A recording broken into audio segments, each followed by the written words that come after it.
Hi everybody and welcome to AquaDream. Today is a new project of a shallow aquarium. This project will be a low-tech aquarium with no CO2 injection. And today's aquarium is 50 centimeters long, it is 30 centimeters wide and 20 centimeters high. Thickness of glass is 5 millimeters here. I felt that I don't have any more space for a new project of a low-tech aquarium in my studio, but I found another spot and I'm going to show it to you soon. And I'm also going to use a new light for this tank today. And this light is from F-Zone brand, just right for the plant growth. It's 20 baht and I can't wait to see all the plants under this light. Alright guys, let's get started. I can't wait to see the final result of this tank. And the piece of wood I'm going to use today is also so beautiful. I'm going to show it to you. That's the piece of wood I'm going to use today for this scape here. So I'm going to keep it like this high, but for that I need to apply the substrate here, so to lift that piece of wood up, and it should be amazing. I'm not going to use any more wood.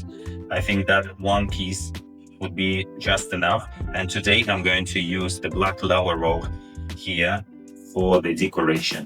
And because this is the low-tech aquarium with no CO2 injection, like most of my aquariums, I always use the same list of plants that do not require the high level of CO2, that do not require the extra CO2 injection.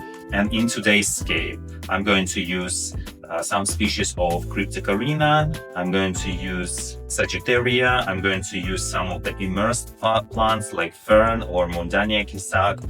So mostly all the plants that I use for all my low-tech aquariums. Alright guys, so let's get started. I'm also going to use a small external filter for this aquarium. But as you know, I have so many aquariums even with no filter. And they all work very well because one of the most important thing is to provide that biological filtration inside your aquarium for your bacteria colonies where they could settle and colonize. For that, I always make the first layer for the biological filtration for the bacteria colonies. And for that, I usually use lava rock, river pebbles, expanded clay, sand. Sometimes I use the mix of all of this media. Today I'm going to use a mix of lava rock, sand, and river pebbles and ceramics. I had that mix from my previous project. Plus, I recently got a bag of small, fine ceramics, and that ceramics is also a great media for the bacteria colonies. So I made a mix of lava rock, that ceramic, river pebbles and sand. I mixed it all and I'm going to apply it as the first layer.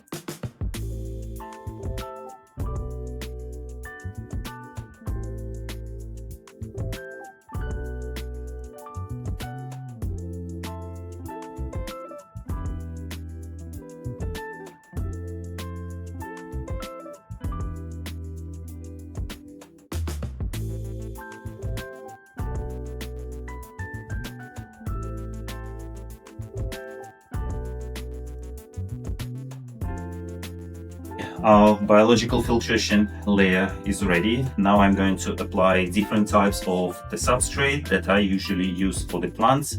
And for the low-tech aquariums with no CO2, it is important to provide enough nutrition for the plants to grow. And for that, I'm not just using a regular aquarium soil. I also use a clay-based substrate. I also use a little bit of vermicast, a little bit of coconut coir, and everything will be covered by the regular aquarium soil. I might also add some root tops, just a little bit for extra nutrients. So for the first layer of the nutritious substrate, I'm going to use that clay-based muddy substrate like this. It looks in granules like this, but when it gets wet, it becomes powder. So I'm going to apply a thin layer of that nutritious substrate. I have some leftovers here and almost a full bag.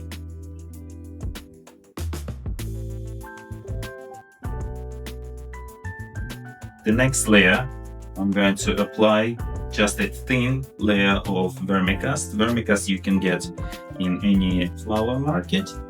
That vermicast soil is also a great nutrient provider, natural nutrient provider. Just a thin layer of it.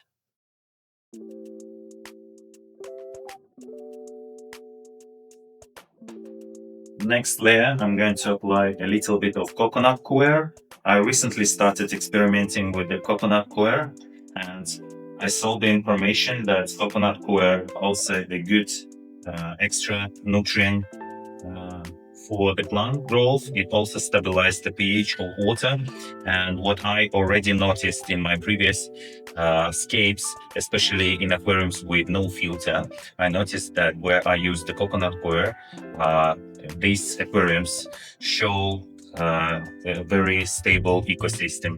So it might be not just because of coconut coir and other reasons, but I think coconut coir plays that role of stability of your aquarium. I'm not going to use the root tubs. I usually use root tubs if I use carpet plants like Monte Carlo in my low tier tanks. But today I'm only going to use Suggitaria as a foreground plant, and Suggitaria, for Suggitaria it will be enough these nutrients that I provide here. I think I'm going to apply all the layers closer to the front because Suggitaria will be planted somewhere here, and I need for the Suggitaria roots to get access to that nutrients. So I'm going to make all of that substrate layers closer here.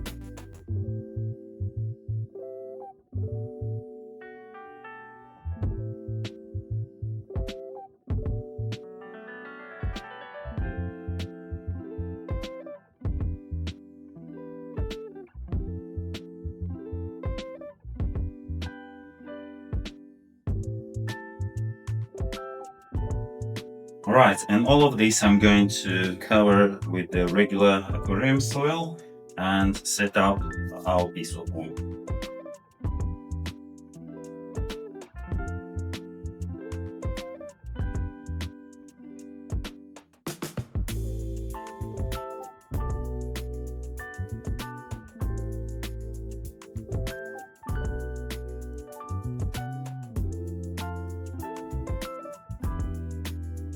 Okay, now it's time for the rocks.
Alright guys, the hardscape is ready. I glue the rocks and the wood together, and I used some cotton to make it really hard.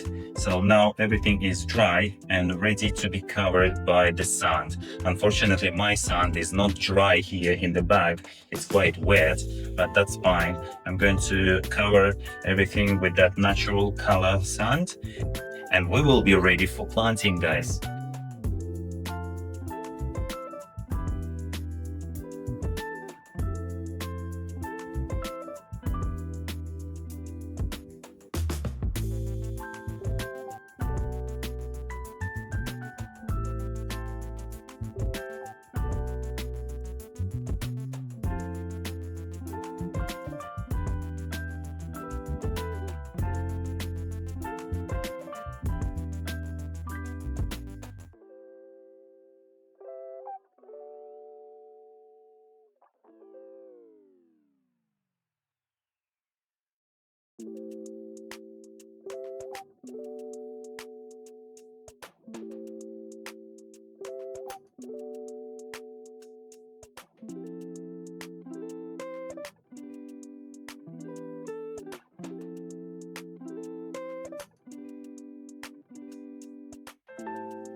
And guys, all the plants I'm going to use today are the plants that are suitable for low-tech aquariums. So you can use them for your low-tech aquarium or for the aquariums with no filter. These plant species do not require the extra CO2 injection. There will be enough CO2 that is naturally dissolved in water, but you have to provide the nutritious substrate for them to grow and a good lighting. And in today's scape, I'm going to use the Java fern like this, Cryptocoryne parva, Cryptocoryne wendtii, Cryptocoryne backettii, a small Java fern like this, Anubias petite, Suggitaria for the foreground, and this type of Bucephalandra. All the names of all the plants that I use today you can read in the description below. Now I'm going to prepare all the plants and I'm also going to use that Taiwan moss. I'm not sure how Taiwan moss will grow in the future. Hopefully it will be fine, but my favorite moss for low-tech aquarium is the Physidens spontaneus, but I couldn't find it this time, so I'm going to use that one. I'm going to prepare all the plants for the planting. I need to clean all the roots, cut the long roots for Cryptocoryne, and we're ready for planting.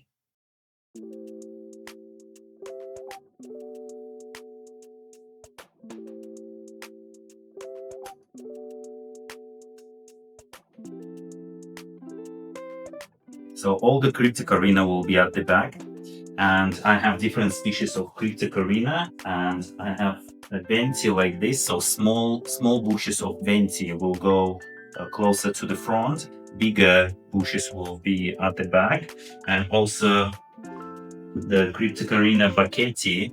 So you can see it has green leaves because they are immersed, but once it will be submerged, it will be changed to red color leaves. They will become shorter and smaller, and they will become red. So they will be shorter and smaller than Cryptocoryne wendtii. So I'm going to plant that backettii Cryptocoryne somewhere here at the front. Also, the Suggitaria will go here in the front as well, and the Cryptocoryne parva. Anubias will be on the wood and the rocks here. The Java fern, and I want to also use some more dynamic sod, which I'm going to cut from one of my other tanks.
Guys, we're finished. Everything is done. Just fill up the tank with water and that's it. And I'm going to place this tank to its new spot.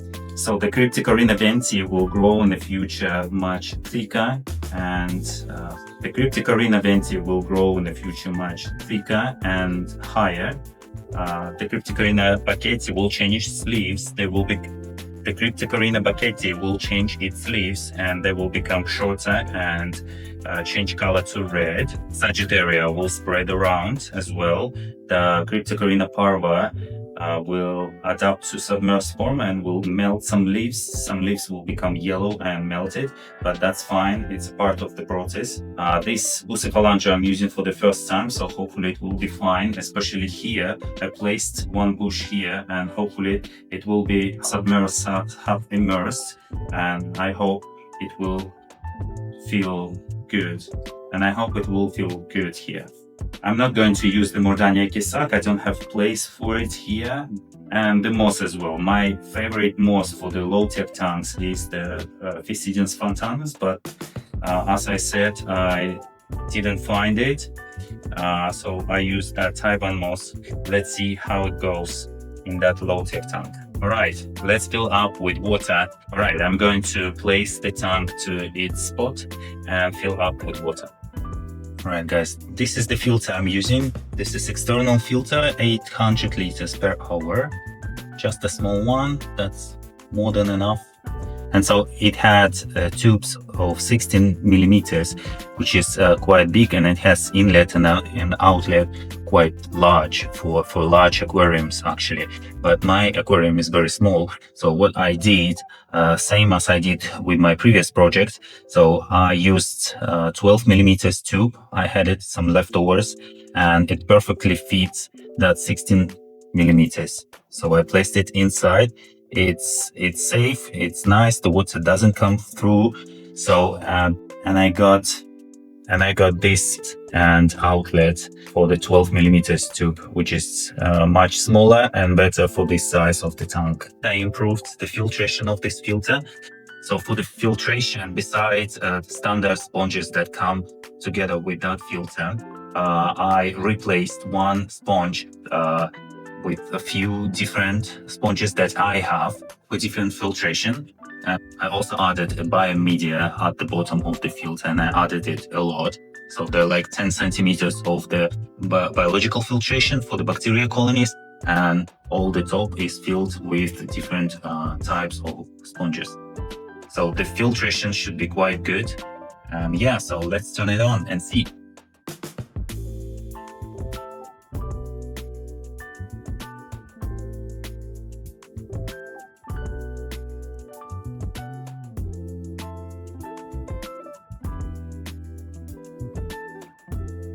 Right guys, everything is done.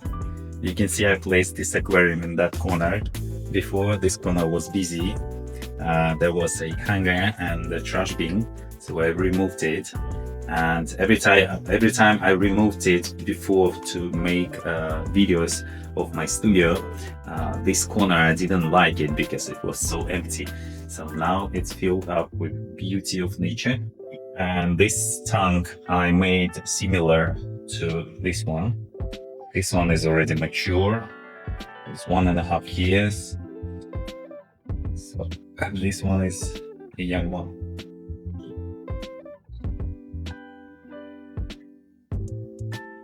Okay, and I will be back in a few days when the water is crystal clear, and we will see the final video. See you soon. Alright guys, welcome back. So this is the 5th day since I set up this tank, and everything goes so well so far. You can see that Suggitaria is growing so fast. You can see that all the leaves are getting longer now. So Suggitaria is actually a pretty fast growing plant, which is very good, especially for low-tech tank with no CO2 like this one. I already used once Suggitaria, if you remember, for my big cube tank. And what I didn't like at first about this plant is that it grows very tall. So these leaves grow very tall, which I didn't like at first, but these leaves actually they are just adapting after its immersed form to submerged. At first they grow too long, but once I cut them, it will start growing shorter and will become thicker, more dense and smaller carpet plant. I'm going to show you an example. Like here, for example, do you remember this cube tank I built around 3 or 4 months ago?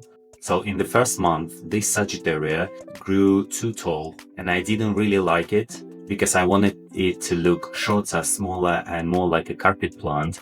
But once I cut these tall leaves, which were in immersed form before, and over time this Suggitaria has grown, you can see, has grown thicker, and it looks much dense and thick now, and it grows smaller.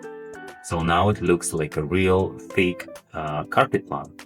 So the same thing I'm expecting with that new tank.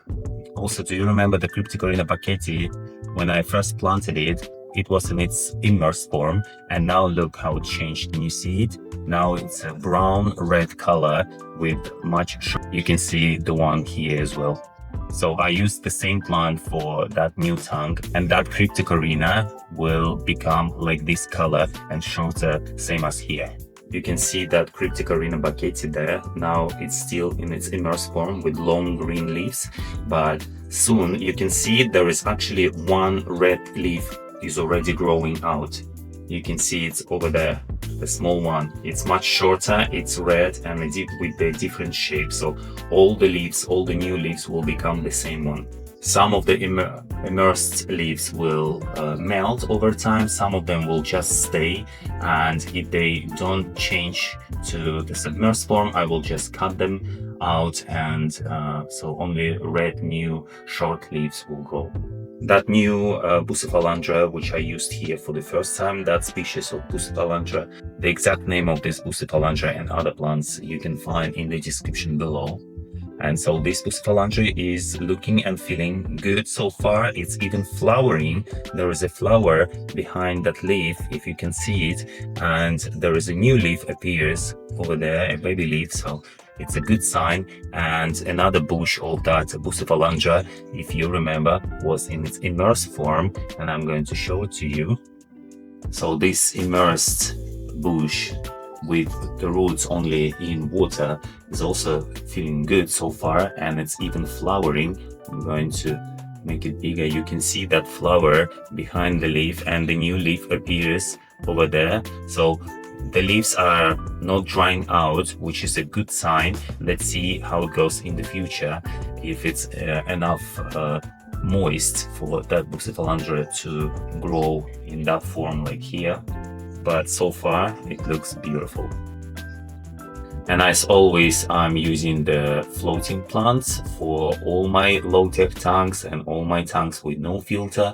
The floating plants are very helpful and essential for low-tech tanks to absorb all of that excess nutrients, which other plants sometimes don't have time to absorb fast. So they help to do that job and prevent low-tech tank from algae growth. The Cryptocoryne wendtii as well behind as the background plant. So far it's still, you can't really see it, it's still small, but in the future it will become longer, much thicker and bigger than the Cryptocoryne backettii, and Suggitaria will become smaller. So the overall look of this scape will look much balanced. For the first week, I continue changing water every day. The water becomes a little bit yellow from that piece of wood, but it's just temporary. From the second week, I will change water every second day. And from the third week, I will change water twice a week. And from the fourth week, I can start changing water just once a week. But every time I change water, I always add the beneficial bacteria, especially for, this is very essential for every aquarium, with filter, with no filter, it doesn't matter. Bacteria and water conditioner, of course, if you use tap water like I do. I added 15 neritin snails, as I always do, as the first residents of a new tank. So they will also provide some waste for some type of bacteria to grow and eat that waste the first time before fish and shrimp will be added. That's all for today, guys. If you like my new low-tech tank, hit the like button, subscribe to my channel. Also follow me on my Instagram and TikTok page to see all the updates of all my tanks. Also, if you like this slide and how everything looks under it, you can get one through Amazon or the official website of F-Zone. The links will be in the description below. So follow the link and get one with the discount. Also, if you need a personal guidance, personal consultation and help with your aquarium, you can subscribe to my membership on YouTube, subscribe to my TikTok membership or my paid Telegram chat, where I can help you with your aquarium. And I'll see you next time in my new projects. Stay tuned, guys. Bye.